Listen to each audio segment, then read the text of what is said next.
That way I can put the meeting recording up. So Unit 1, Lesson 6 talks about analyzing grammatical structures in literary text. So simple, compound, complex, and compound, complex sentences.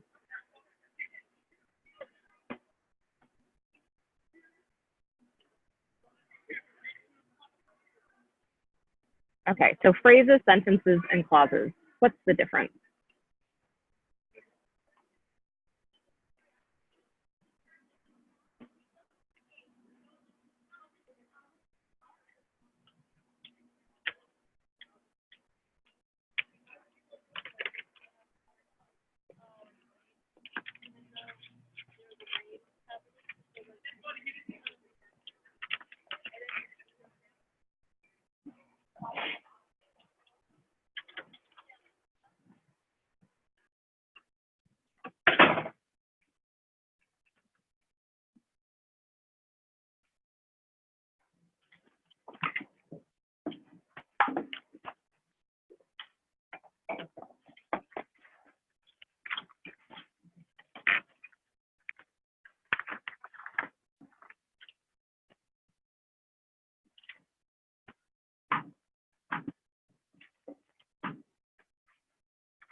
Ran through the courtyard singing show tunes.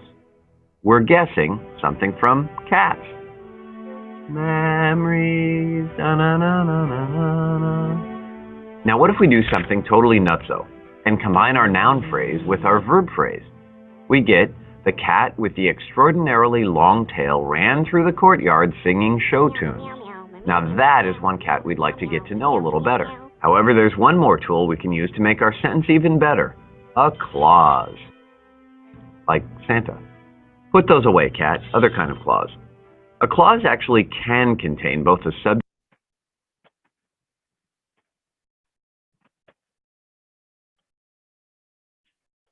and a verb. But what makes it stand out is that it tells the reader a little something more about the subject than a basic skin and bone sentence. We could say, the cat ran, but he didn't make it to the bus on time. We don't have that detailed description of his tail, and we don't know if he was singing anything as he ran. But it's certainly more informative than the cat ran. We know what you're wondering. Can we put together all three of these phrases to make the most incredible sentence of all time? You betcha. The cat with the extraordinarily long tail ran through the courtyard singing show tunes, but he didn't make it to the bus on time. Aww. Not only is this sentence insanely interesting, but it also contains a moral. Save your singing for the shower unless you want to be late for cat school. Having a knowledge of phrases and clauses in your back pocket will help you class up your sentences. Meow. It will make your work more fun to read, and quite honestly, more fun to write, too. Just don't have too much fun. You don't want your teacher to catch you enjoying yourself.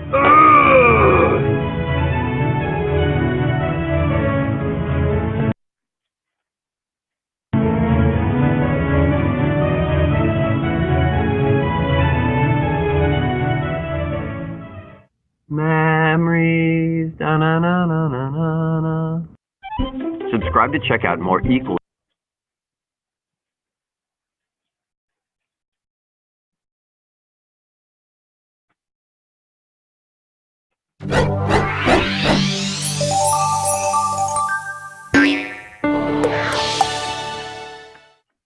Sentence types, a la shmup. It would be pretty boring if sentences only came in a single flavor. Aw, man. Vanilla's fine, but who wants a world without chocolate? Or even green tea ice cream? Yuck. Hey, some people like it. There are three basic types of sentences. First, the simple sentence, aka the independent clause. You can also think of it as a complete thought. So long as it's got a subject and a verb, you're all set. The other two types use different helper words to connect clauses. Did somebody say clause? Compound sentences have two independent clauses connected with a helper word, such as and, nor, or so. And finally, complex sentences really live up to their name. They have an independent clause plus one or more dependent clauses, which can't stand alone as complete thoughts. So they're connected via a helper word, such as although, when, or which. Now let's translate all this into English. Here's the simplest of simple sentences. A simple sentence is solid. It stands on its own. Oh, this? Ow! Don't even need it. That's why it's also known as an independent clause. Like our friend over here, it stands on two legs, a subject, and a verb. Got that? But a simple sentence doesn't have to be quite so simple. Hey you, get back here. It can have a compound subject, that is, multiple subjects, like Mike and Bobby are caught by the police. Or a compound verb. Mike goes home and loses his art supplies. In a compound sentence, you've got one sentence but two independent clauses joined by a fanboys coordinator. All right, let him in. And by fanboys, we mean for, and, nor, but, or, yet, and so. Woo! These fanboys are just dying to get between two independent clauses, Back it up. usually preceded by a comma.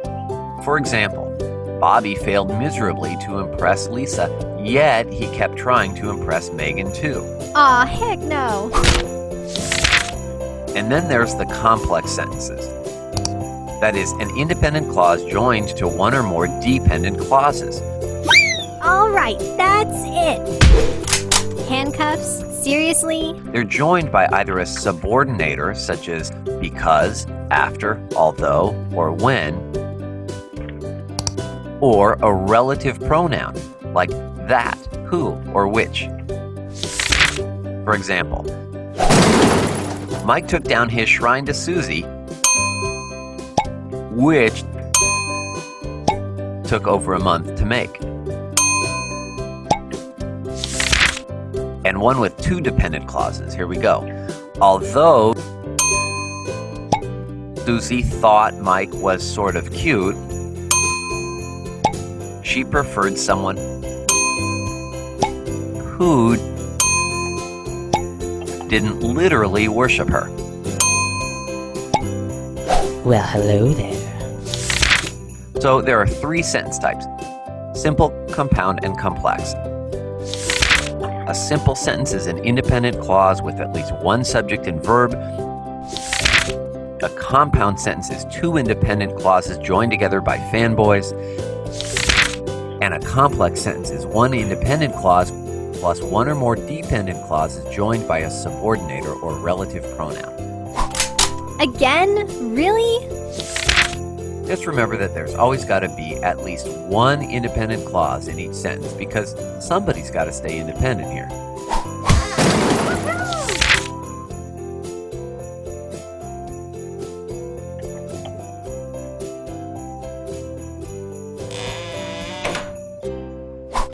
Oh, you can't be serious. Subscribe to check out more equally fantabulous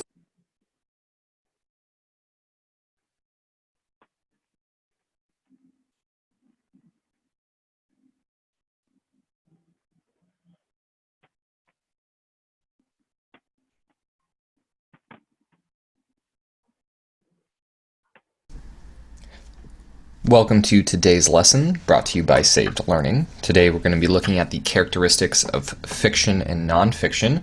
And before we get started, be sure to check out the description for a free graphic organizer so that you can take notes as you follow along. The characteristics of fiction and nonfiction can be broken down into 4 categories. First, we're going to look at features. Second, we're going to look at the perspective. Third, format, and finally, the purpose of writing.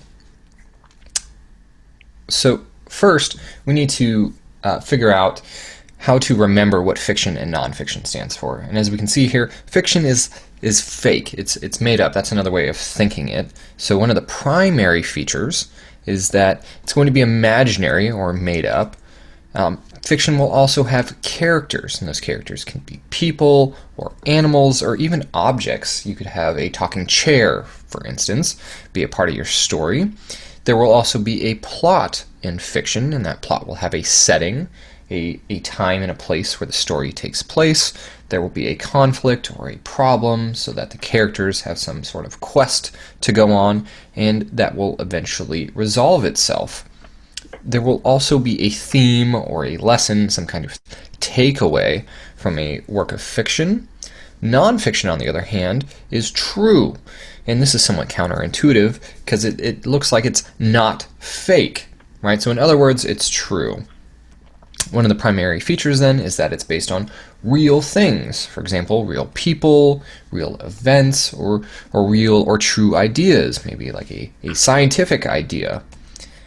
Therefore, it will have a lot of facts, and there will be some sort of organization to it. Right? The writer will organize their thoughts and ideas in such a way.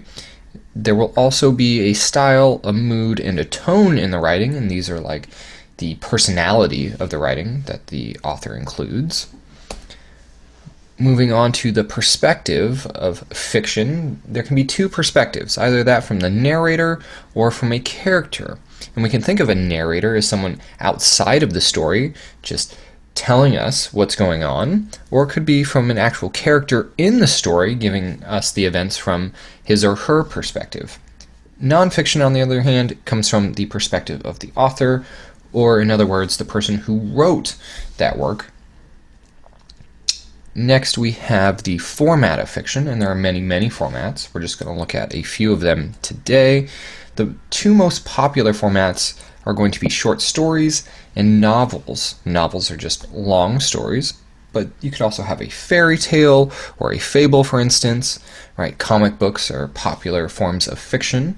Nonfiction, on the other hand, could come in the format of a speech or an essay maybe that you have to write for class. News articles that are published daily about sports or medicine, or biographies when you read a story about a person, for instance. And lastly here, we have the purpose. Now, the primary purpose of fiction is just entertainment. We read made-up stories because we want to be entertained, but sometimes the purpose could be to change the reader's mind, and we've seen this throughout history.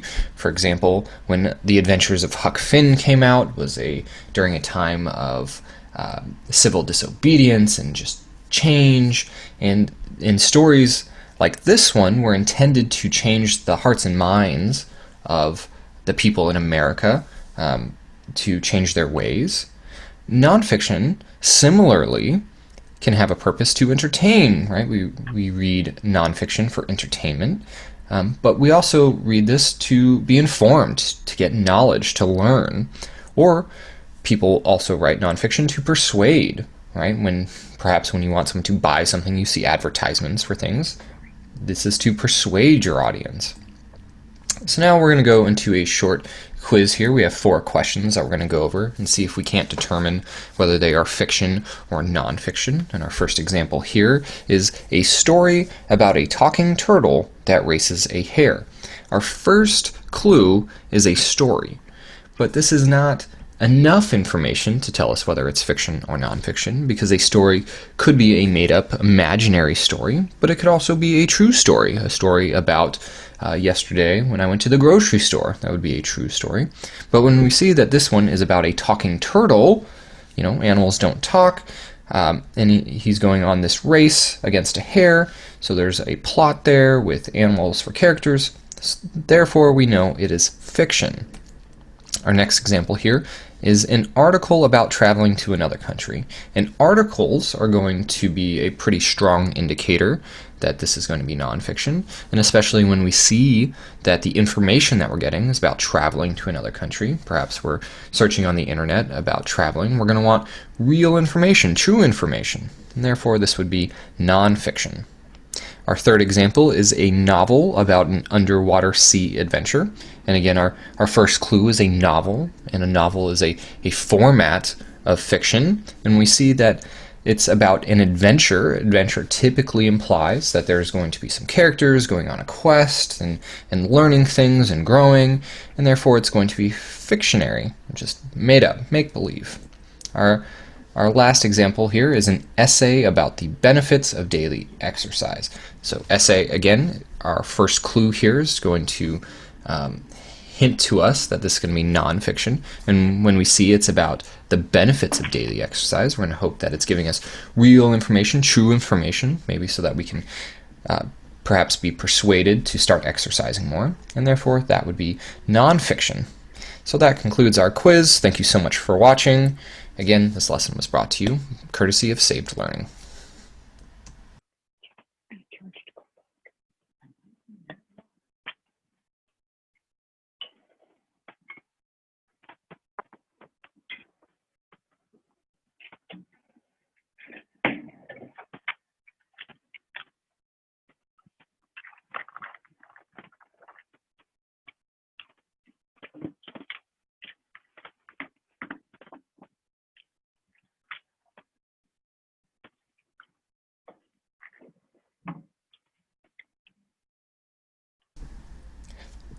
Welcome to today's lesson.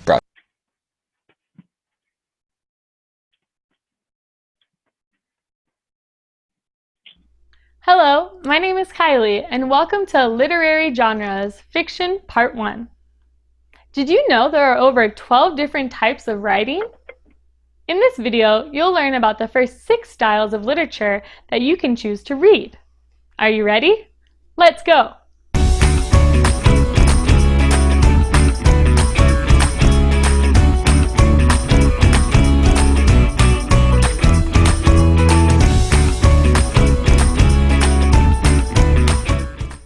Before we talk about what fiction is really all about, let's learn how to correctly pronounce the word genre.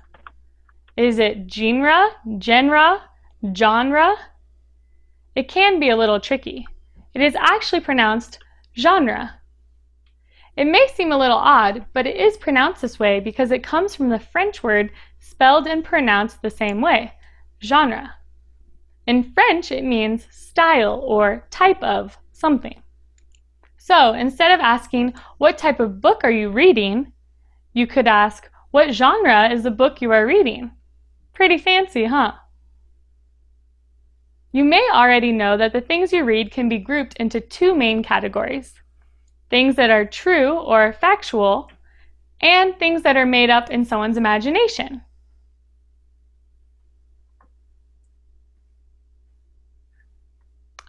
One way to remember which is to think that since fiction is made up, nonfiction is not made up. The non in the word can remind you of the word not. Some people also like to think of the word that fiction comes from, fictitious. Fictitious means not real, not true, made up in one's mind. So to be clear, fiction is made up, and nonfiction is made up of facts and claims to be true. There are many types of both fiction and nonfiction. More types. Get it? More types. Typewriter, typing. I know. But we can classify types of things we read into more categories than just fiction and nonfiction. In this video, we will concentrate on fiction. To learn more about nonfiction, check out our video, Literary Genres, Nonfiction. Again, let's just focus on types of fiction in this video. There are several interesting types of fiction reading.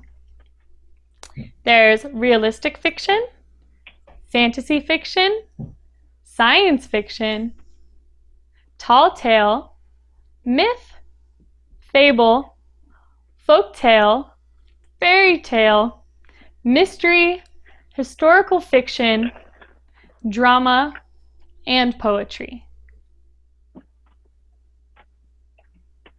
Let's learn a little bit more about each of the first 6, and then when you're ready for more, make sure to watch part 2 of this video series. Okay, so realistic fiction is one of the most common types of fiction written. The story is made up, but everything in the story could actually happen. So, in realistic fiction, there are no flying lizard monkeys or talking animals. What makes this type of fiction so popular is that it is easier for us, the readers, to imagine the story by putting ourselves into the plot. The plot is the action, or what happens in the story. So, if you're thinking of writing a story about a boy or a girl just like you, or a person, who would be writing realistic fiction? If you'd like to read something from this genre, Ivy Takes Care by Rosemary Wells, and Baseball in April, and Other Stories by Gary Soto, and Black Beauty by Anna Sewell, and all of those are really great reads. Both fantasy fiction and science fiction are a lot alike. They are both entirely made of fake or made up places, things, and beings that are not part of our real world. Fantasy fiction often has people, animals, or creatures that have magical powers. Science fiction may also have made-up creatures, but these stories can happen in the past or future and often have machines or robots or technology that hasn't been invented yet. There are so many great examples of fantasy and science fiction stories. Many of these stories are made into great movies, but the books seem to always be better. These stories are often written in series, meaning the author has written more than one book following the same characters and events, evolving the story or the plot. A very popular fantasy fiction series is, of course, the series The Chronicles of Narnia by C.S. Lewis. Others include The Jungle Book by Rudyard Kipling, The Wonderful Wizard of Oz by L. Frank Baum. If you like stories about amazing inventions and crazy science laboratories, you may like the science fiction book Danny Dunn and the Anti-Gravity Paint by Jay Williams. Tall tales are some of the funniest and entertaining stories to read aloud with friends. Tall tales are humorous or funny stories that have the main character do superhuman, amazing, impossible things. Imagine being able to pick up your entire house, cry so much your tears make a river, or laugh so hard you can cause an earthquake. Most cultures from around the world have their own tall tales. Some famous American tall tales are The Tale of Paul Bunyan and The Tale of Pecco's Bill. Myths are traditional stories that were originally told aloud to explain a culture's belief. These stories often had gods, goddesses, and mythical beings in them. Mythical beings are made up and don't exist in the real world that we know of yet. Do you notice there are a lot of dragons, unicorns, and trolls on products today? Well, they all got their start as characters in ancient myths. Some of these characters were talked about in myths thousands and thousands of years ago, and yet we are still talking about them today. Talk about having staying power. Roman and Greek myths are often read and talked about today. Some of the characters in these myths are ones that you may have already heard of: Zeus, Hercules, the Minotaur, or Athena. Fables are stories told by people to teach lessons to younger people and often have a lot of talking animals in them. They were originally only told aloud and not written down. Over the years, when books became more available, people wrote them down so they could be read over and over again. Aesop was a famous storyteller in ancient Greece. He told a lot of stories designed to teach young people life lessons called morals. It can be fun to figure out the moral of a fable. Today, you can check out books filled with these fables. Many times, the fables were told without telling what the lesson really was. Can you tell what Aesop's lesson is in this famous fable, The Fox and the Crow? You see, the fox really wants the piece of cheese the crow is eating. So he tells the crow how handsome and how smart he is. Then the fox tells the crow he doesn't believe the crow has the best song in the forest, as everyone claims. The crow decides to sing to show the fox he does have the best voice, but he opens his beak to sing, the cheese drops into the hungry fox's mouth. So, what do you think the crow learned? The crow learned that you shouldn't worry about what other people think and try to prove you are good at something. Doing so, the crow lost his tasty cheese. I bet he learned his lesson. Now we've covered the first 6 types of fiction that you can read and write. Which one is your favorite? Do you like any of the titles mentioned in this video? You can check them out at your local library. And for even more types of fiction writing, make sure to watch part 2 of this video series. If you are interested in books and writing that is true or factual information, watch our video, Literary Genre Nonfiction. To practice what you've learned, be sure to play our fun online games and quizzes. Until next time, always remember to be clever. Hey, hey.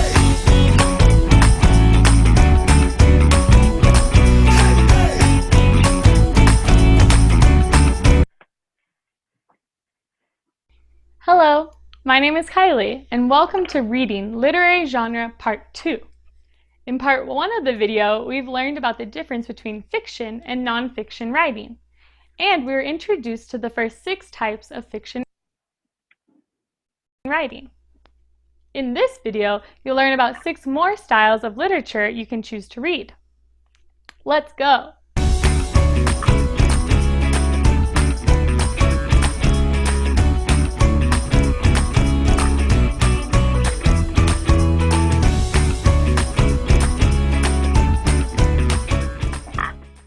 Okay, so there are many types of fiction reading. In this video, we'll look at folktale, fairy tale, mystery, historical fiction, drama, and poetry. Let me explain what these types of writings are about. These 2 types of genre are very similar.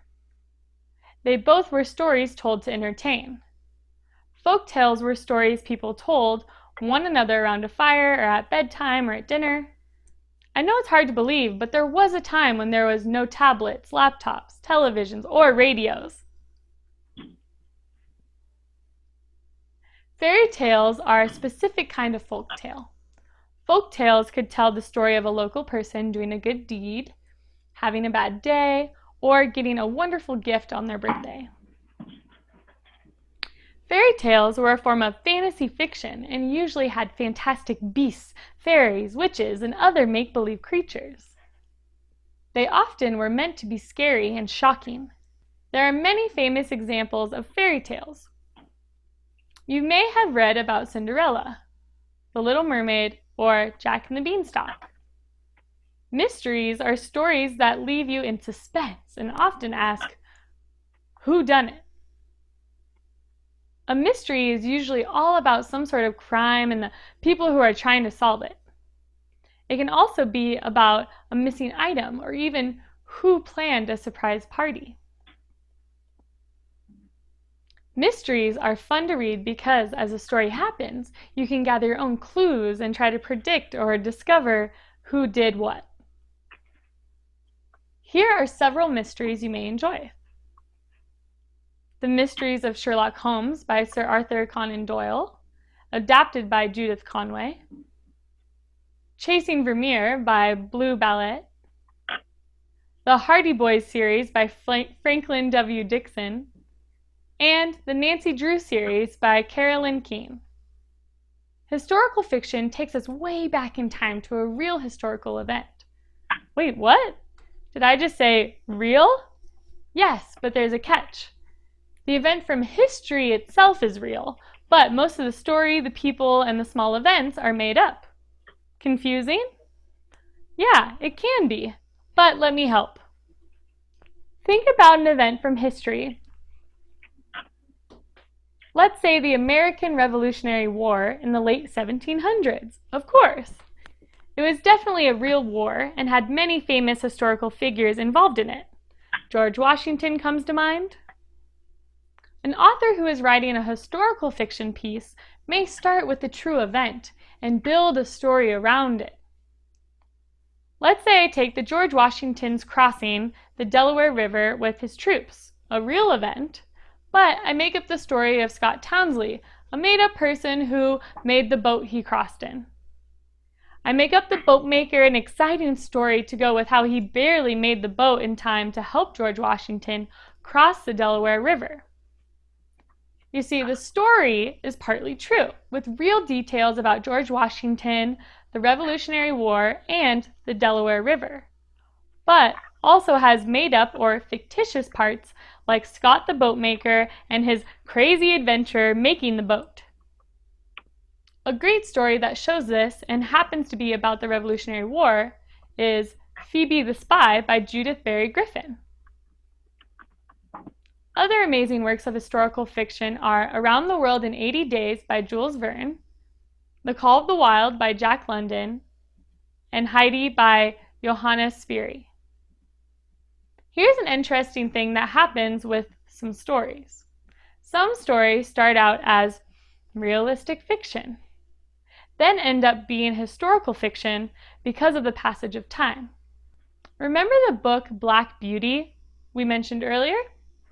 Well, when it was written in 1877, it was considered realistic fiction.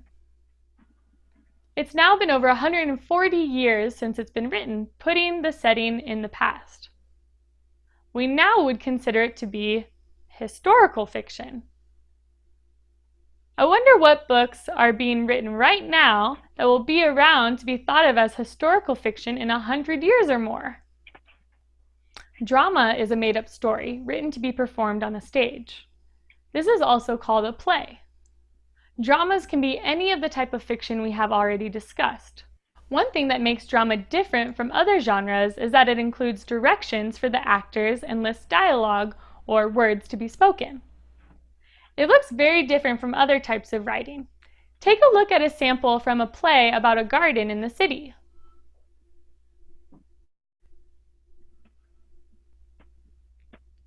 Poetry is a lot of fun to both read and write. From song lyrics to greeting cards, poetry is part of our everyday culture. Poetry is written in sections called verses. These verses are made up of lines. Each line is brief or short. Poetry uses colorful words and shows how a person feels and thinks and dreams. Poems can rhyme or not, they don't have to. Some poetry can be very organized, like a haiku or a sonnet. These types of poem have a set pattern and rules to how you write them. Other poems are called free verse, and they have no rules. Haikus are an example of a very structured poem. This means strict writing rules that must be followed. All haikus have 17 syllables and 3 lines. The first line having 5 syllables, the second line having 7 syllables, and the third line having 5 syllables again. They're usually about nature, but they also don't have to be. Here's an example of a haiku. An ocean voyage. When blue waves tickle my toes, the sea is my home. Here's an example of a free verse poem with no set rules to follow. The author just wrote what they felt and what came to their mind. The end of my sweet, oh the pain, my sadness is so much. I no longer have that bumpy ice cream cone to touch. I don't know how I'll get through the day, the night, the next day. I am suffering. But wait, that noise? Could it be the amazing sound of the ice cream man's truck? Okay, never mind. I am cool. Woo! Oh, the drama. Well, now we've covered many more types of fiction you can read and write. Which one is your favorite? Oh, one more thing. If you really like to read a specific literary genre, why don't you try creating a piece of writing yourself? If you're interested in learning more about how to go about this, you could watch our video series on the writing process. To practice what you've learned, be sure to play our fun online games and quizzes. Until next time, remember to always be clever.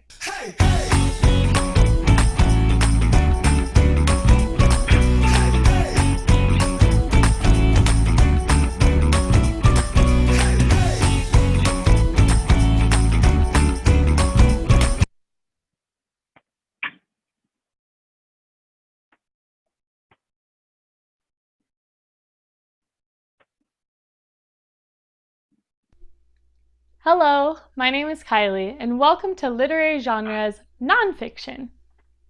Did you know there are many types of writing? In this video, you will learn all about the word genre and the many styles of nonfiction you can read. Ready? Let's go!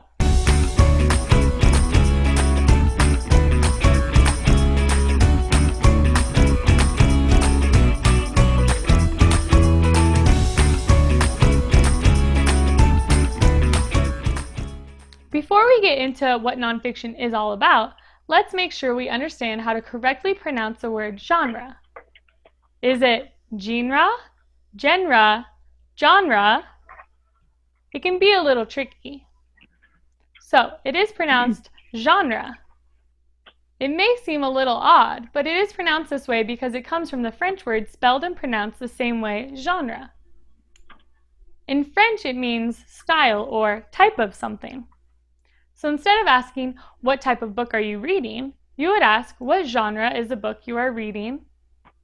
Pretty fancy, huh? We are focusing on nonfiction in this video, but it's important to remember the difference between nonfiction and fiction. You may already know that the things you read can be grouped into two main categories: things that are true or factual, and things that are made up in someone's imagination. One way to remember, which is a way to think that since fiction is made up, nonfiction is not made up. The non in the word can remind you of the word not. Some people also like to think of this word that fiction comes from, fictitious. Fictitious means not real, not true, made up in one's mind. For this video, we'll be concentrating on true, factual writing, nonfiction. If you'd like to learn more about fiction, please check out our video, Literary Genre Fiction. The genre nonfiction, or writing that is true, has several types. They are biography, autobiography, articles, and subject-specific nonfiction. Let's break down the word biography. Bio comes from the Greek bios, meaning life, and graphy comes from the Greek graphika, meaning an account or explanation. So the biography literally means life explanation. A biography is the true story of someone's life. There is an amazing series of biography called Who Was? Many interesting people are profiled or written about in the series, including Venus and Serena Williams, who are tennis stars, Milton Bradley, the game inventor, and even the infamous pirate, Blackbeard. There are hundreds from which to choose. If you add the prefix auto in front of the word biography, it changes its meaning to mean a true life story written by that actual person. Auto comes from the Greek word oneself or yourself. So if you write your own life story and only stick to the facts, you are writing an autobiography. Articles are true pieces of writing written for newspapers, magazines, encyclopedias, or online sources. Nonfiction articles are written using facts and descriptions. There shouldn't be anything untrue, and the author should avoid using a lot of descriptive words that can't be measured or backed up by research. Articles are meant to be somewhat short and to the point. The author's main purpose in writing an article is to inform the reader as quickly and clearly as possible. You must be careful, however. Not all authors or sources are honest. Use your common sense to think about if something is really true. It's also a very good idea to ask your parents, teachers, or a librarian about a source's trustworthiness. This is especially true about internet or online article sources. Articles may include photographs, charts and graphs, or other graphics to help you better understand the material. Always be sure to read the words by these images. These are called captions, and they tell us a little bit more about what the image is and how it is and why it's important. All about alligators, how the gold rush changed Alaska, the Silk Road and what was traded along it, how train engines work, 100 easy recipes for after-school snacks, learning to read French. These are all books that present and explains true, real facts about a specific topic. They often have pictures, charts, graphs, and other images to help explain so that we can understand. They are usually set up in sections and often have a glossary, a mini dictionary in the back to help you with words about the topic. There are books on just about any topic that you can think of. With the wide variety of topics available to read about in the literary genre nonfiction, the world is literally at your fingertips. Where will you start? A book about how the steam engine was invented? A biography about Abraham Lincoln? To practice what you've learned, be sure to play our fun online games and quizzes. Until next time, remember to always be clever.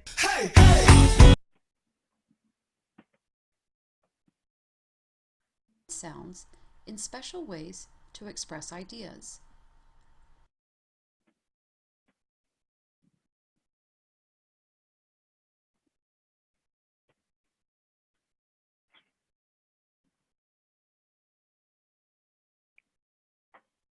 Hi, I'm John Green, and this is Crash Course. Can we get these books to roll in the future? It doesn't feel like Crash Course unless there's a roll-in.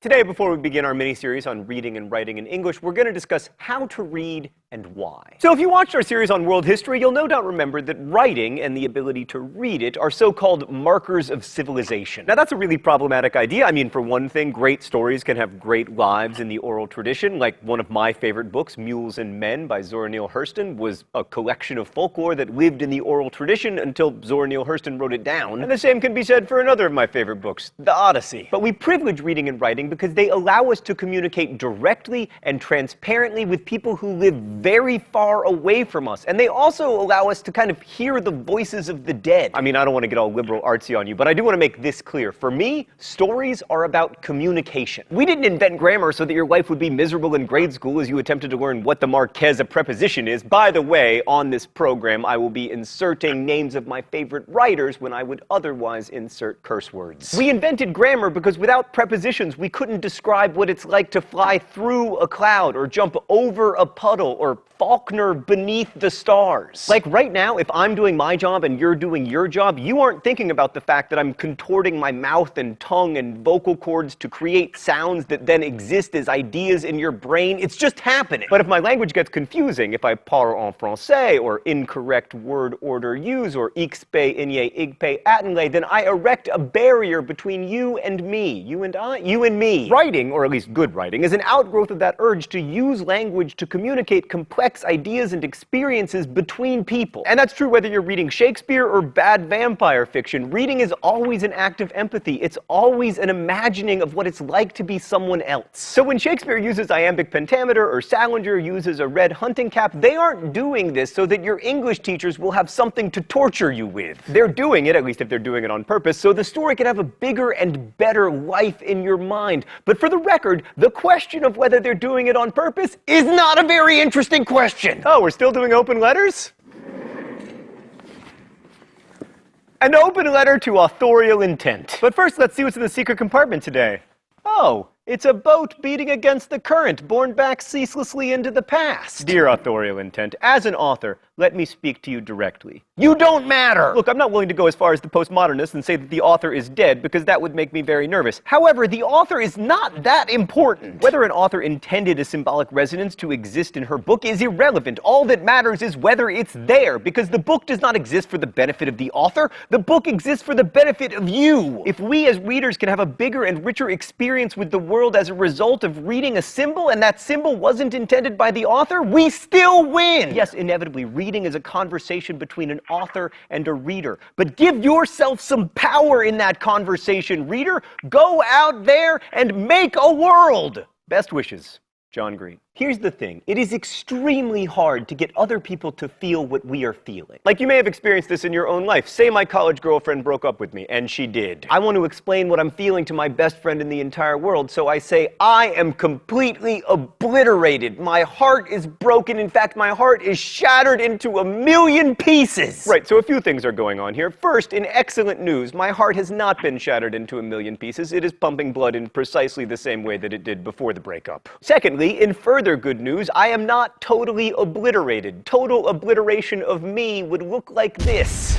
I'm using the techniques of hyperbole in the case of obliteration and metaphor in the case of my broken heart to try to describe the things that are happening inside of me. But because I'm not using particularly compelling or original figurative language, my friend may struggle to empathize with me. And this is my best friend in the entire world. Now imagine that you're trying to communicate far more complicated and nuanced experiences and emotions, and instead of just trying to communicate them to your best friend, you're trying to talk to strangers, some of whom may live very far away, and in fact live centuries after your death. Not only that, but instead of this happening during a pleasant conversation, they are reading your dry, dead text on a page. So they can't hear your intonation or see the tears dripping from your cheeks, even though it turns out that this breakup is going to be one of the best things that ever happened to you. So that is the challenge that Shakespeare faces, and it's also the challenge that you face whenever you write for an audience, whether it's a novel or a pedantic YouTube comment about the accuracy of our Gallifreyan. Hush, this is fantastic Gallifreyan. So I'm going to ask you to read critically, to look closely at a text and pay attention to the subtle ways the author is trying to communicate the full complexity of human experience.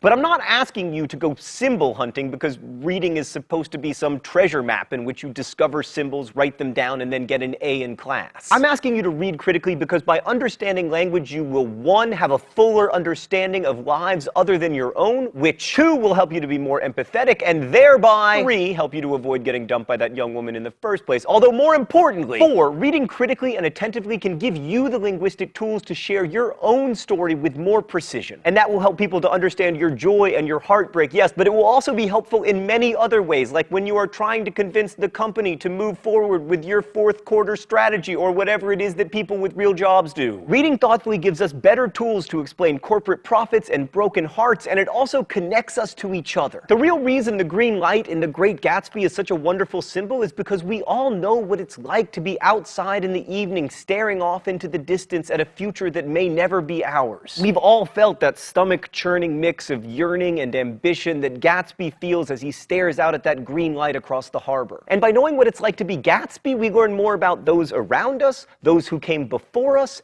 and we learn more about ourselves. So over the next few weeks, we'll be reading not just Gatsby, but also Romeo and Juliet, some poetry by Emily Dickinson, and The Catcher in the Rye. There are links to get all of these books in the video info below. We'll begin with Romeo and Juliet next week. I'll see you then.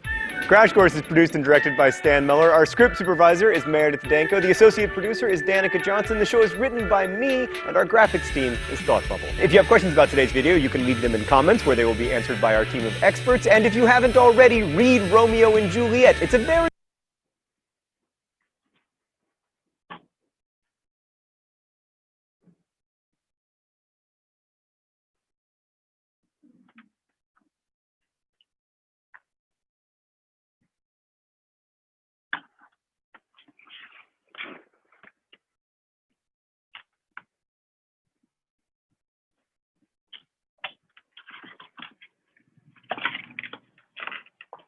Okay, it looks like we're running out of time, and I don't want to keep anyone that can't stay.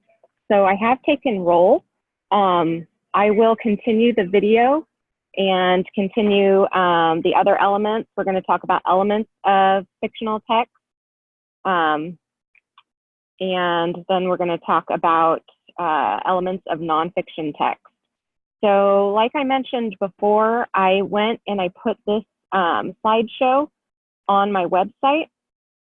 So if you go to class recordings, you can find it here, and it will say, I will put the full recording here, but I will also put just the slide deck so you can access the videos. So if you click here, you're just going to get all the different slides with all the links to all the videos, and all you have to do to get a video to play is click on it.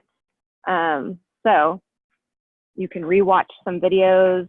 I also included additional videos like literary genres and subgenres. This one's 23 minutes long, very detailed, but it's very good. So if you needed more help on information regarding that, you could do that. So I will just play through elements of fictional text, and then the elements of nonfiction text video as well. But if you have a question, go ahead and share your question with me now through the chat.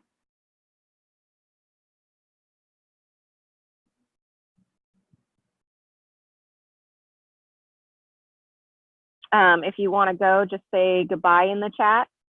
I will unmute everyone in case anyone has a question. Let me see.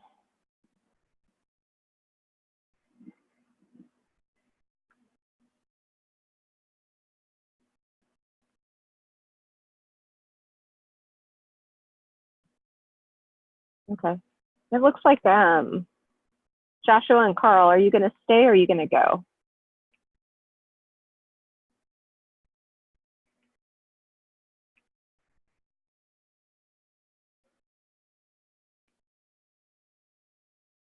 So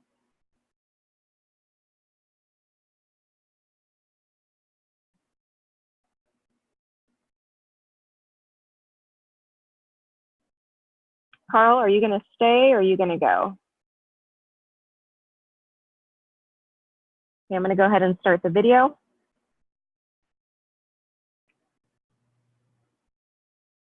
With Mr. Taylor, part 1. This I'm going to divide into 2 different parts because it's kind of a long video. So,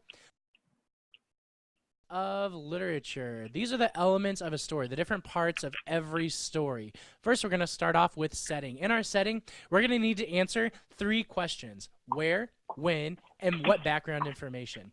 For where the story takes place, that's going to be your location. That could take place in a local mall, in your own home, out in outer space, or even in a castle, maybe if you're talking about a fairy tale setting. When the story takes place, a couple of important things to note. That will be like, is this in the modern times? Is this a long time ago in the time of dragons and princesses? Or is this in the future, maybe if we're talking about an outer space setting? You also want to pay attention to what time of year a story takes place. That could give you important details. And the setting, as far as the time of year that something takes place, can tell you a lot about the story beyond that, oh, this just takes place in the winter. That might represent something more than what it is. We call that symbolism. We'll talk about that more later. And finally, with when, we'll talk about what time of day, because just like the season, that can also be important and give you some more details about a story. Background information. This could be anything else that will be helpful to know that we get out of our setting. So this might tell you, oh, this is taking place during the Civil Rights Movement, which could mean a lot for the different types of characters that you have. Or maybe this is taking place in a setting where magic is commonplace, where people are just used to seeing magic in an everyday setting. That will make a huge difference in a story, whether or not that's the case. Next, we'll talk about point of view. This is all about the narrator. Point of view is all about the narrator. First, we'll talk about what person it's in. Then we'll talk about the knowledge level of our narrator. And then finally, we'll talk about trustworthy versus unreliable narrators. As far as person, right now, I'm talking about myself in the first person. That means I'm going to use pronouns like I and me. The narrator, because they're talking about themselves, is going to play a part in the story, usually to be the main character, but they're going to be inside the story as one of the characters. Next, we'll talk about second person. In second person, you'll use words like you and your. That means you, as the reader, are actually going to be a character within the story. This one is the least common, but usually you'll see this in like a choose-your-own-adventure novel. You are walking down the street. You see a scary house on the left. Do you want to keep walking or do you want to go inside? And it'll tell you what page to turn to. That would be second person. Next, we're going to talk about third person. This would be when you use words like he, she, and they. If you've heard of referring to yourself in the third person, that's when you start using your name and you don't say I, me. So as Mr. Taylor, I could say, Mr. Taylor walked across the room. Mr. Taylor picked up his Diet Coke. Mr. Taylor took a great big gulp. It would be really awkward if you saw me talking about myself in the third person, because that's usually referring to how the narrator and the reader are both on the outside of the story, and the characters within the story are the ones that we're focusing on, and we're talking about them like they're other people because they are. Then for our knowledge level, we have three choices. We have objective, we have limited, and we have omniscient. An objective narrator doesn't know the thoughts, feelings, fears, or goals of any character. He treats those characters like they are objects, which is why object is part of objective. And it would be like me talking about my lamp on my desk, because it is something that I can describe as far as what it does, but I can't tell you what it's thinking or how it feels about life. I can only report what it does. The lamp is on, the lamp is off, the lamp falls off my desk and crashes on the floor. I can talk about it, but only as if it's an object. And an objective narrator will treat all of the characters just like they're objects and will only tell you what they're doing. Then we have limited. This would be when the narrator shows the thoughts, feelings, fears, and goals for only one character, sometimes a few characters, but very few. They're limited to only knowing about those certain characters. And, for example, sometimes you're going to follow one major character through the story, and we will know what they're thinking and how they're feeling, but only that character. We won't know about everybody else. Which brings us to our next one, omniscient. Omni here means all, and then the science here means knowing. And we know that from the word science that we use a lot. So omniscient, we can say, means all-knowing. This is when a narrator can show the thoughts, feelings, fears, and goals of all characters. And remember, omni means all. That'll be your big clue here. Our last question that we're going to answer about our narrator, is our narrator trustworthy? Or is he unreliable? If we have a trustworthy narrator, which is the most common kind of narrator, then we know that we can trust that narrator not to lie to us about the story or leave anything out.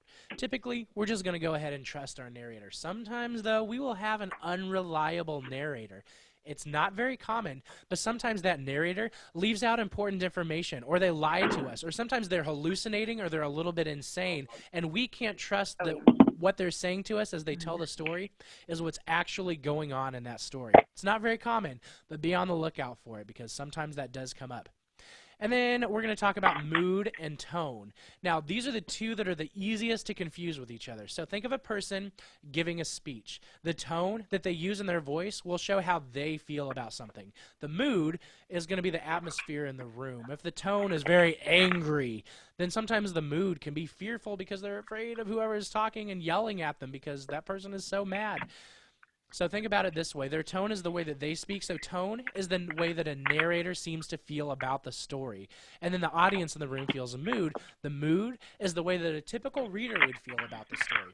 So they're both about feelings. That's why they're so closely related. But the mood is all about the reader. The tone is all about the narrator. And then the last one for this video, theme. I want you to say it like this. The theme is the universal message. The theme is the universal message. All stories are part of the bigger story of life. That's why we connect with stories. That's why we have favorite stories from our childhood, favorite movies that we really, really like. Typically, something about that story is going to speak to our lives. That's why we like telling stories. Stories is a big part of who we are. Stories are a big part of who we are. Sorry. And the theme is that connection there between what's happening in the story and what's happening in our lives. And a couple of different ways that you could start out your theme statement to say what this story says about life. Could be in life, sometimes people, or in life, sometimes, ... So in life, people sometimes will be more generous than you'd ever expect. So in life, sometimes things don't always go as you plan. These are the statements that it tells us about life. Now, sometimes the theme can be a lesson that you learn, and we have a word for that. We call that the moral. But do not say, when I ask you, hey, what's the theme, that it's the lesson or that it's the moral of the story, because it is not always a moral. But sometimes it is. Just know that. All right, that has been part 1 of our 2-part series on the elements of literature. So check back for the second part, and have a great day.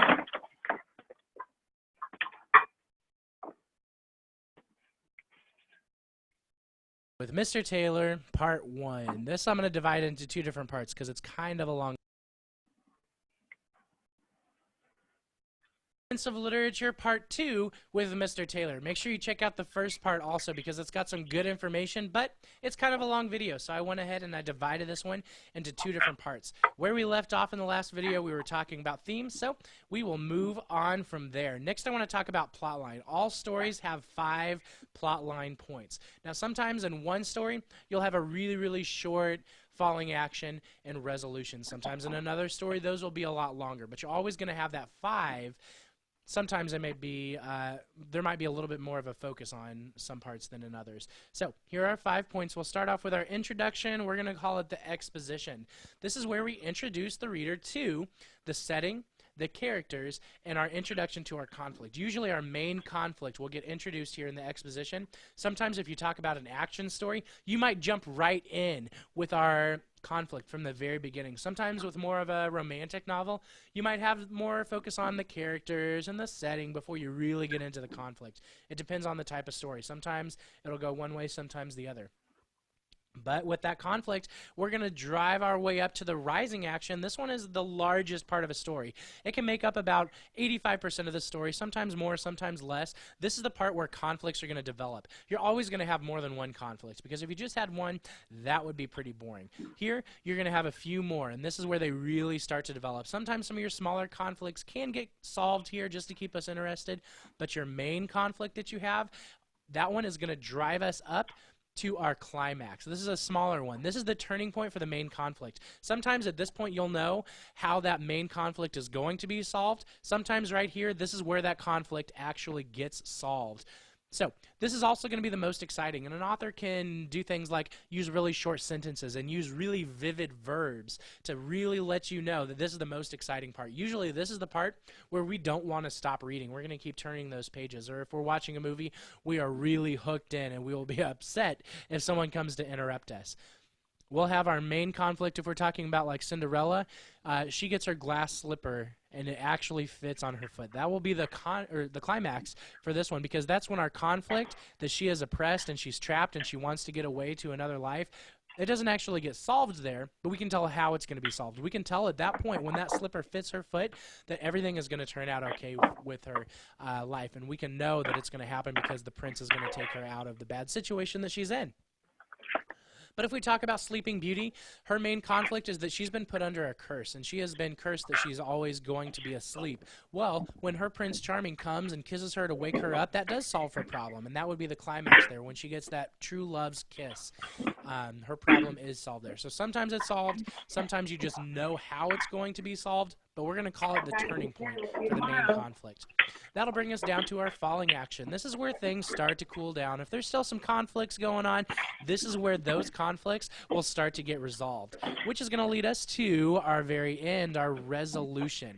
This is where those loose ends will be tied up, questions will be answered, and if there's a lesson for us to learn as the readers or a lesson for a main character to learn, that's where we're going to learn that, or they're going to start applying that to their lives and change who they are. At this point in the resolution, we will know what's going to happen next for the characters.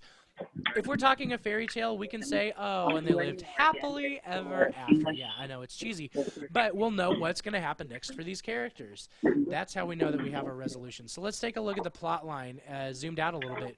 Rising action there takes up the largest part of the story. Climax, resolution, those are usually the smallest, and then I'll walk back with you as far as how much of the story they actually take up. Then we'll move on to characters. Characters are the ones who are acting out the plot. We're going to follow them. We're going to talk about 3 different things when we describe our type of character. First, we have protagonist versus antagonist versus supporting. Our protagonist is sometimes the good guy, but not always. If we think of movies like Despicable Me or Megamind or Ocean's 11, sometimes that protagonist, that main character, is actually a bad guy. So don't tell me that the protagonist is a good guy, because that's not always true. Tell me that that protagonist is the main character, because that's exactly what we're talking about. Our antagonist, then, is going to be the one who goes against the main character, the one who causes problems for that main character. And then everyone else, this one's going to be easy. Once you figure out the first 2, everyone else will be a supporting character. Then, second, we'll talk about round versus flat. A round character will be a character that we know really well. A flat character, on the other hand, will be like a cardboard cutout. They're completely flat. We really don't know much about them as a character. We don't know their hopes, their dreams, their goals, their fears, things like that, because they're flat. A round character, though, we'll know a lot more about them. And then our third thing that we're going to talk about will be static versus dynamic. A static character will stay the same from the beginning of the story to the end. So usually you can't tell if a character is static or dynamic until you get to the end of the story. A dynamic character, on the other hand, will be one that changes. It'll be someone who grows up, becomes an adult, becomes an individual, or maybe someone who has to change something about themselves or about their personality. And that person will be a dynamic character once they make that big change. I already put it in. Okay. Then we'll move on to conflict. Conflict here is what really drives a story. Without conflict, you don't have a story, because there's nothing interesting to tell. Every story's got to have conflict. There are lots of different options for how that conflict comes up. Usually in most stories, you have lots of different kinds of conflict. Our main 2 types, internal versus external. The only internal conflict is a person versus something. The person has to make a decision. They have to learn something about themselves. They have to become a better person. It's going to be something that they battle out within themselves. Person versus person is going to be the most common. That's what you think about when you think of conflict. You think of 2 people facing off against each other. Then person versus nature. You might have someone trying to survive out in the wild where they're facing off against the elements, or maybe you have a person who's fighting against something natural, maybe an animal that they have to fight against. And then person versus society or group. This will be when that person is facing off against more than one person. It can be a small group, maybe that's keeping them down, causing them problems, or maybe they have to face off against the entire government or the entire world because they see a problem that they've got to fix in a bigger picture of the world.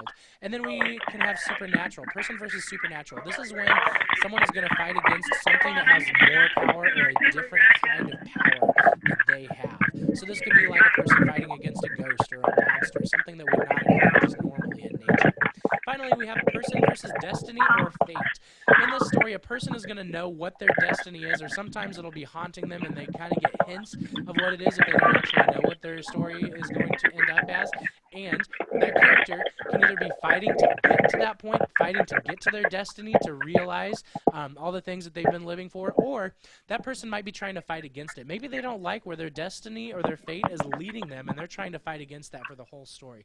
Sometimes they're successful, and they can change your destiny or fate. Sometimes they actually end up exactly where that destiny or that fate was pulling them. Okay, and then we're going to wrap up here with irony. This one's not technically an element of literature because it's not something that every story necessarily needs to have in order to be a story like the other ones that we've talked about. But irony is something that an author can use to make their story better, make it more interesting, and drag us along. And irony in general means the opposite of what you expect. We're going to talk about 3 different types. First, we have verbal, then we have situational, finally, we have dramatic. In verbal irony, that means you're going to say the opposite of what you mean. If you do this in a mean way, we call that sarcasm. If you're being sarcastic, you know, someone raises their hand in class, they give an answer, and you know it's wrong, and you just want to say, oh, you're a real genius. That is verbal irony. You're saying the opposite of what you mean, and it's sarcasm because you're doing it in a mean way. If you do it in a joking way that's not mean, we call that being facetious. If you do it on accident, you don't actually mean to say the opposite of what you mean, then we call that a malapropism. All of those are just different types of verbal irony. There's lots of options there. Situational irony is what we usually think of when we think of irony. That's when the situation that you're in is the opposite of what you expected. It's the opposite of what you expect is what happens. And then finally, we have dramatic irony. That's when we know something as the reader or as the audience that the character does not know. And usually it's something that they really do need to know. They just don't know it. However, we do, and that's where we get the opposite aspect of irony. That actually is going to conclude our little video on elements of literature. Make sure you check out the first video because this one is actually part 2 in the series, and I want to make sure you get everything that you'll need in there. So thank you for joining. Have a great day.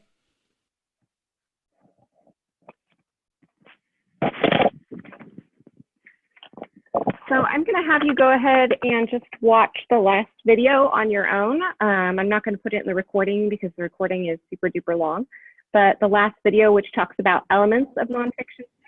Let's talk about nonfiction text features. Only 3 minutes. Text features are the things found in nonfiction materials that help you make sense of what you're reading.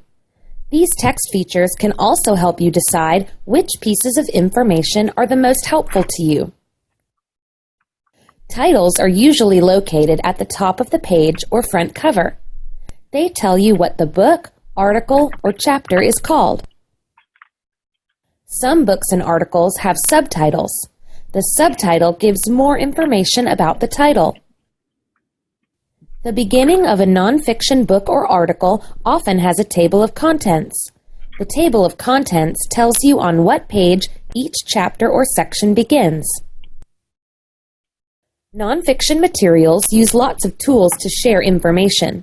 Charts, graphs, and tables organize data and statistics to make it easier to read. Photographs and illustrations often have captions underneath them. Captions give more information about the picture. A diagram is a simple drawing that shows the parts of something or how it works. Diagrams have labels that tell you what each part is called. Some nonfiction materials have maps. A map shows where something is located. A timeline shows the order of when things happened. Timelines are often used with historical events. Nonfiction materials often use bold and italic letters to draw attention to important words. Bold words are made with dark, heavy lines. Words in italics are slanted. Sometimes the bold and italic words can be found in the glossary at the end of the book. The glossary is like a mini dictionary that gives definitions of the keywords found in the book. The index is usually the very last page of the book or article. It tells you on what pages you can find important information or keywords. Words in the index are listed in alphabetical order. Nonfiction text features are the things found in nonfiction materials that help you make sense of what you read. Let's look at the text features we've learned so far. Title, subtitle, table of contents, chart, graph, table, captions, diagram, labels, map, timeline, bold, italic, glossary, index. Thanks for listening. Okay, so that is the end of most of the videos. Again, there are videos to supplement information that we've already gone over. Let's talk about nonfiction text features. If you want to features. take a look at those, you're welcome to. And again, the slideshow is on my Google Classroom and on my website. So thank you for joining me. Have a wonderful week. And I wish you all the luck, all the best in your studies and your homework. Thank you.